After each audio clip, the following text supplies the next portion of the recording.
President Mahmoud Abbas expected in South Africa this morning, and is expected to meet President Jacob Zuma in the Union Buildings in Pretoria. And that's where we find my colleague, Mark Klusner. He's there now. Mark, looking ahead at the visit by Abbas this morning, I'm sure we're all wondering what the talks are going to be all about.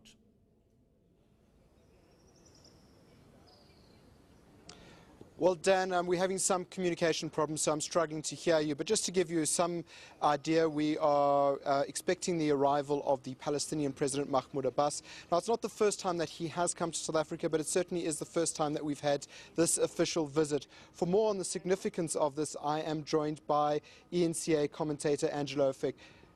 Angelo, if you can just tell us, how important is it that we're having this level of visit?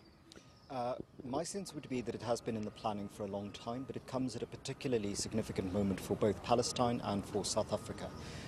One of the concerns that I think we should have is that this has been a particularly difficult year for Palestinians and for their government, having just in this year been able to negotiate a unified government between the two territories that comprise the future and possible state of Palestine. We now have a situation where the president of those two territories is going around the world, and South Africa is one of his stops. How significant are the links between South Africa historically and the liberation movement in South Africa and the Palestinians?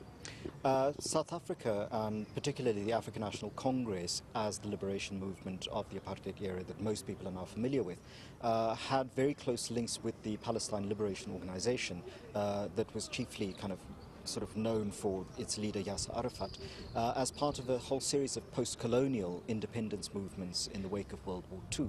And so the links between the PLO and the ANC, and the links therefore between South Africans and Palestinians, are both long-standing and quite deep. And we know that there is an oft-repeated quotation from Nelson Mandela arguing that the world will not be free until the Palestinians themselves are free. And that's, I think, very significant at this moment in South Africa's history, a year after Mandela's death, and also given the year that the Palestinian people have gone through in the wake of the offensive in Gaza. Now let's talk about what we can expect from today in terms of the meetings. What are some of the things we're expecting to be discussed in these bilateral talks? From what we know, there will be memoranda of understanding, so it is not quite the reception of a diplomatic mission, which is what we would usually have in this situation. But what we have are memoranda of understanding about the future of Palestine between the president and, as a representative of the Palestinian government, and also of the South African president as a representative of the South African government. So this is a state-to-state interaction. There are also specific details about that memorandum of understanding around specific cooperative agreements in fields of education, for example.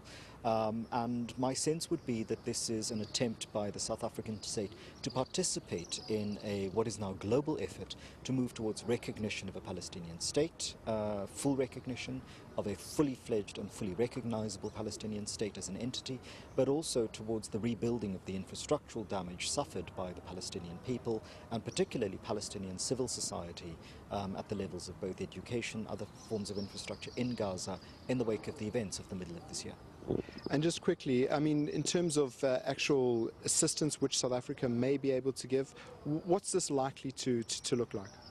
I'm not sure that the details can be fleshed out at that level yet. But at the level of education, we can certainly imagine exchanges between South African academics and Palestinian academics on how to rebuild a situation, particularly the university in Gaza that was destroyed during the offensive. But we're also likely to see issues around planning education under stress situations, because we now have a situation where young people have not been able to go to schools that are, and the school year started just after the offensive ended. So it will be both sort of intellectual support, but also an exchange to learn from the Palestinian example, because as many figures have pointed out, including Ilan Pape and others, that there is a significant lesson to be learned from the ways in which Palestinian education could benefit from an outsider's perspective, and also from a more outward-looking perspective. Angelo Fick, thank you very much. Dan, back to you in the studio.